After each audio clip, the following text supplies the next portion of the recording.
всички тези интернет клипчета в интернет пространството, всички тези рилове. Ред пил. Да, тези тематики и неща да всяват във вас някакво разбиране, което вие да третирате жената, мъжа срещу вас като играчка или като нещо, което просто е така, ще бъде временно във вашия живот. Ако ще искате да изграждате семейство, когато започнете някакво взаимоотношение с даден човек, вие сте с цялото си сърце и душа там и вие отдавате цялото си внимание към него, а не към отсрещни други хора и така нататък. Защото има го и другото, разбирам тези от вас, които вече са в този капан и правят непрекъснато това за тях. Това дори не ги впечатлява, защото те през толкова много хора са преминали, за съжаление пак казвам, че за тях те не могат да оценят истинското това, което трябва да видят в човека отсреща. И вие по този начин може дори да се обремените и да не намерите никога вашата жена или мъж в живота, защото той може да е пред вас, но вие да го третирате като поредния човек, през който вие преминавате. И да не оцените това, което трябва да видите в него, което Бог е заложил и е предназначил. Защото вие вече сте започнали да третирате всеки един човек по един и същи начин. Вие взимате това от него, което ви трябва и след това кой откъде е. За съжаление, по този начин наистина такива хора са използвачи и те самите ги използват.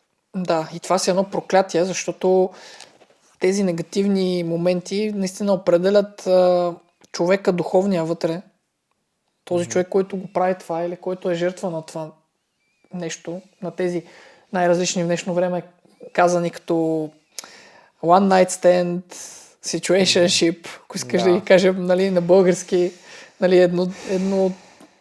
един път да си с някой човек за една нощ или да си в него в някакви такива взаимоотношения, които не са сериозни, просто секс. Нали. Това са едни неща, които са абсолютно как да ги наречем?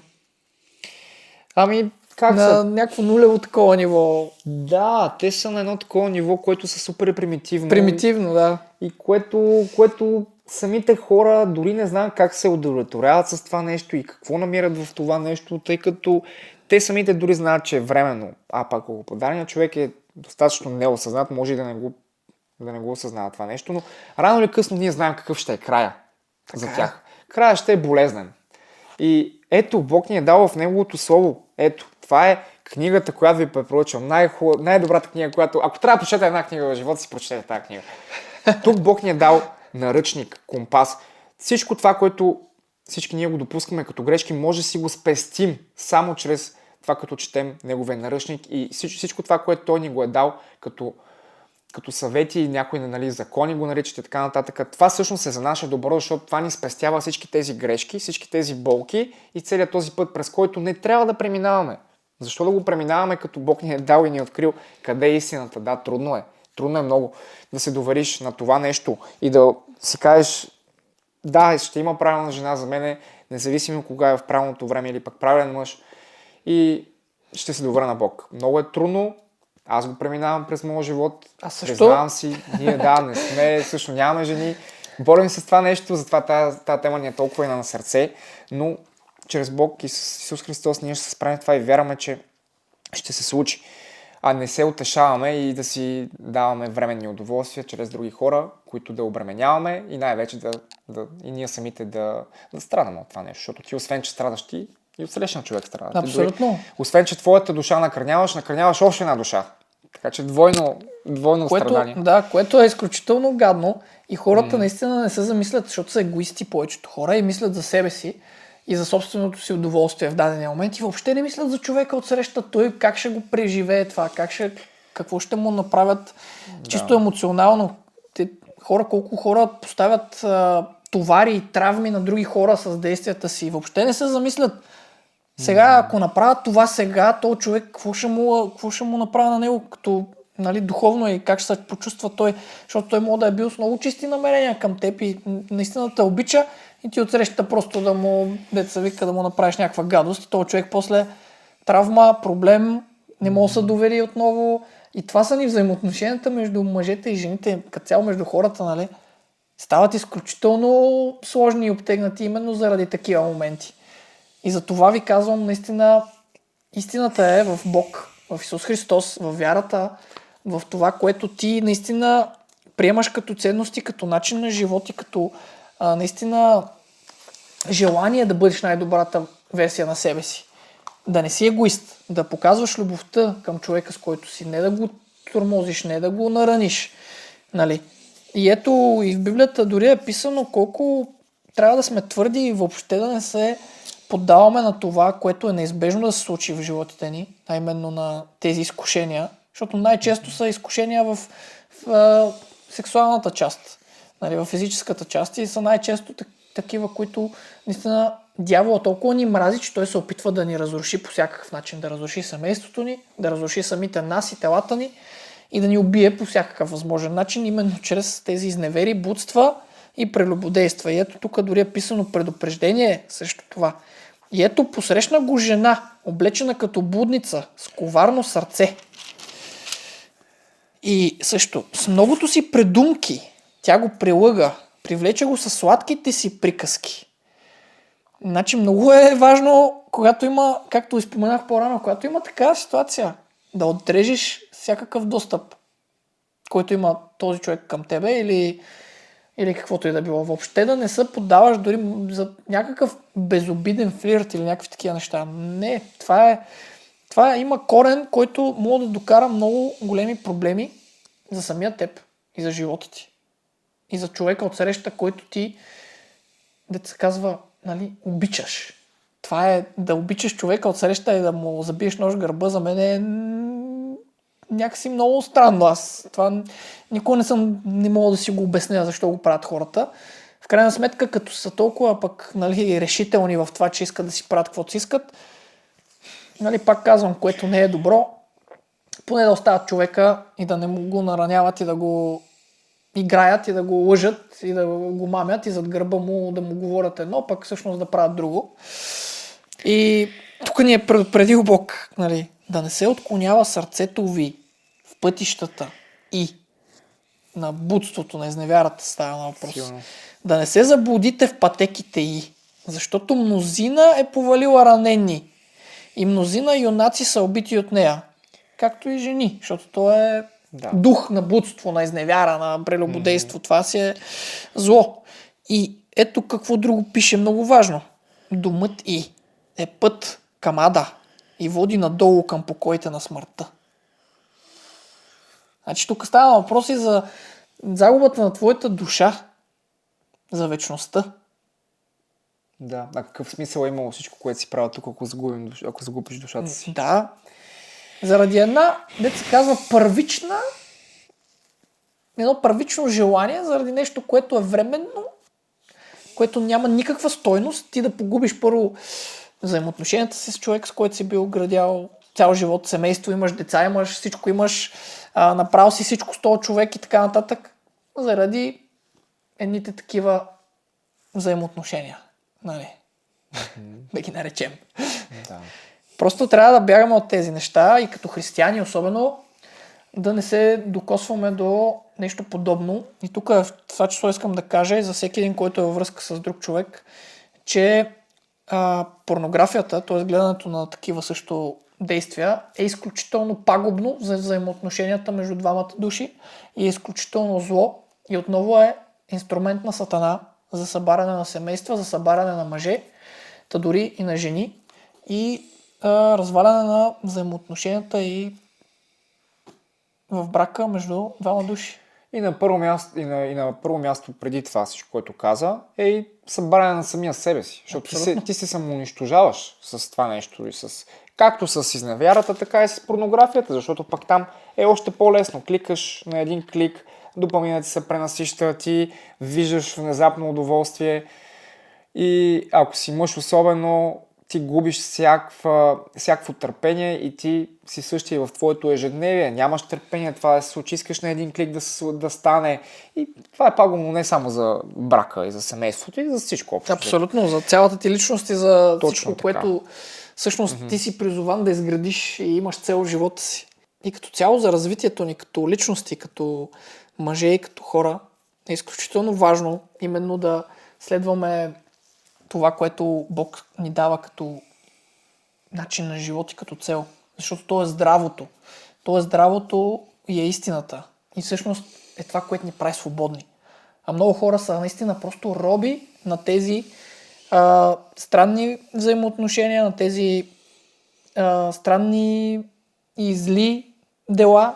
Просто са роби на това и имат нужда от Бог, за да могат да бъдат наистина спасени, за да могат да имат наистина здрави семейства, за да могат наистина да бъдат хора, които са вкоренени в истината, защото имаме една борба в нашия живот, която е в нас самите, в нашия ум, в нашия дух и ние имаме една длъжност към самите нас и към човека, който е с нас и към цялото ни семейство, ако щеш, ние да сме победители и да побеждаваме всичко това, което се опитва да ни събори, да ни спре или да ни отклони от това, което истината е доброто. Защото каква полза от това да спечелиш примерно целия свят, да спечелиш това ти да си в едни страхотни взаимоотношения с човек, с който си и да си в истината и изведнъж просто да го хвърляш на вятъра заради някакви лъжи на дявола, които ти казват, ами този човек вече не ти харесва физически, с който си, този човек, с който си вече се е променил и така нататък. Едни лъжи, които се опитват да те оплетат, които се опитват да те разделят от този човек и ти показват се едно, че отсреща тревата е по-зелена. Там има мед и мляко. Нали? Просто за замислете хора, когато го слушате всичко това и за вашия живот и какво искате да постигнете и бъдете стабилни, здрави и уверени в това, което вие вярвате и това, което искате да постигнете. Защото това е най-ценното. Не парите, не богатствата и славата, а именно това да си истински човек, да си наистина добър, да си наистина обичащ, да можеш да си човек, който може да му се има доверие, който може да е опора, подкрепа за човека, с който е. Това има смисъл. Другото е просто добавка, пари и така нататък. Точно така. Затова, жени, мъже, не се отчаивате, ако сте попадали на хора, които са ви наранявали, които са ви показвали лошото, показвали са ви всичко това, което до момента обсъждахме като грешно. И не си мислете, че това са хората, които само единствено те съществуват и дайте всъщност шанс, дайте шанс на себе си, водоврете се на Бог и почнете да търсите това, което Той ви приканва да търсите, Неговата истина и този човек за вас ще се появи. Да, факт е, че за съжаление в този свят повечето хора са в лъжа, не живеят в истина и нараняват останалите хора, но не трябва да допускаме това да не се случва като травма. Трудно е наистина, защото ние не си казваме, добре, аз сега искам да имам травма. Травмата се случва, но можем да се преборим с нея само единствено с Бог.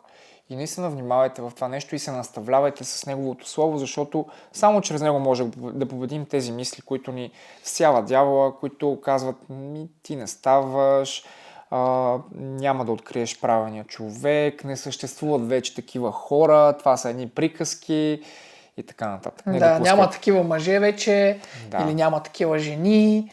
Напротив, има и ние сме сигурни, че дори хора, които сега ни слушат, са именно такива хора, които имат принципи, които имат морал, които наистина вярват в Бог, вярват в истинската любов.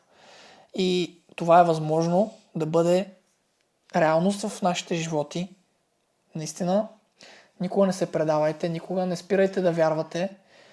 И е много важно това, каквото и да става, вие се пазите чрез това, което познавате като ценности, защото вие или ще видите в този човек от среща, ако той наистина е израснал и е наистина вече зрял духовно и във вяра и в взаимоотношения и в разбиране на взаимоотношенията, вие или ще го видите това в него, като комуникирате с него и ще го разпознаете, защото вие го носите.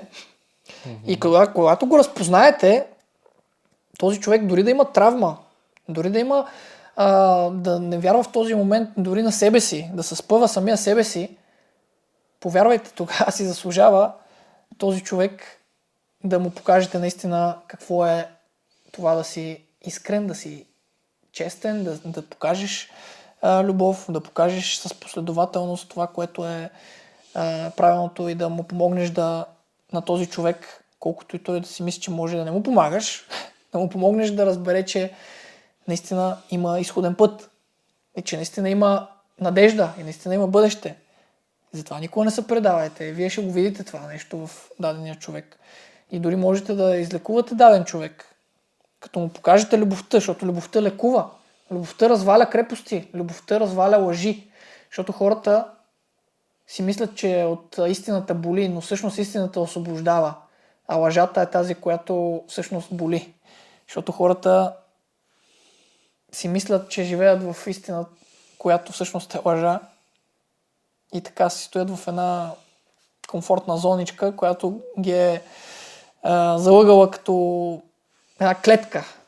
Но, когато видите наистина такъв човек, дръжте здраво. Молете се на Бог и бъдете наистина верни и всичко ще се нареди с времето. И ще приключим с един стих от послания към Ефесяни 5 глава 25 стих. Мъже, обичайте жените си, както и Христос възлюби църквата и предаде себе си за нея. Това се отнася и за жените. Жени, обичайте мъжете си, както и мъже, обичайте жените си. Ето виждате какъв пример ни се дава. Както Христос възлюби църквата и предаде себе си за нея. Вие знаете ли колко голяма жертва, няма такава жертва на този свят, каквато ни даде Исус Христос. Това означава, че ние на всяка цена трябва да обичаме мъжа срещу нас, жената срещу нас, без никакви изключения и никакви неща, които се опитват да ни съборят. Щом Бог го сравнява това с Христос и неговата жертва, това е огромно. Това е най-огромното нещо, с което може да го сравни. Така че обичайте човека срещу вас и бъдете заедно с Бога, защото това е истината и тогава вие ще бъдете вечно удовлетворени, а не в тези временни удоволствия, които споменахме, изневяра, порнография и лъжи и така нататък. Просто няма да намерите удовлетворение и доверете се на Словото, по-добре не го изпитвайте в живота си, нали, като съвет. По-добре се доверете, да, вие ще имате трудности, но ще си спестите много от тях. Трудностите и изпитанията, те ни изграждат и реално ни правят наистина зрели във всичко това, което вярваме и това, което живеем и ни изграждат всеки един момент, за да станем още по-осъзнати, още по-добри. И тези трудности и изпитания никога не трябва да бъдат и пречка, защото и в взаимоотношенията ви с даден човек е неизбежно да има само хубави моменти, само радостни моменти. Ще има трудности, ще има изпитания, но заедно с Бог и заедно с човека, когато вие сте наистина отдадени на това и за това да имате семейство и да сте наистина сериозни и да сте пример за децата си, за дъщерите си, за синовете си един ден, което е изключително важно, като мъже особено да бъдем истински пример за това какво е да си мъж, да даваме наистина на подрастващото поколение, нали, ние това, което се опитваме е да предадем сега, е именно това пример, който в днешно време е криво разбран, но това е истината и това е нещо, което е изключително важно. Така че никога не се предавайте, независимо от трудности и изпитания и бъдете силни в Бога. Амин. И се обичайте. Амин. Много важно. Амин. Амин. Да бъде, братко. Да бъде. Благодарим ви, че останахте до тук. За тези от вас, които са останали, коментирайте, ако ви е на сърце, може да споделите видеото, да ни помогнете малко да го пречупим този алгоритъм, че напоследък нещо не се получават много добре нещата, но вярваме, че в правилното време ще се случат. Ние постоянстваме, качваме това, което искаме да ви предадем като послание, наставляване от Бог и се надяваме и виждаме, че малко, но все пак има хора, които го оценяват. Бъдете благословени в Господа и устоявайте в истината и в любовта.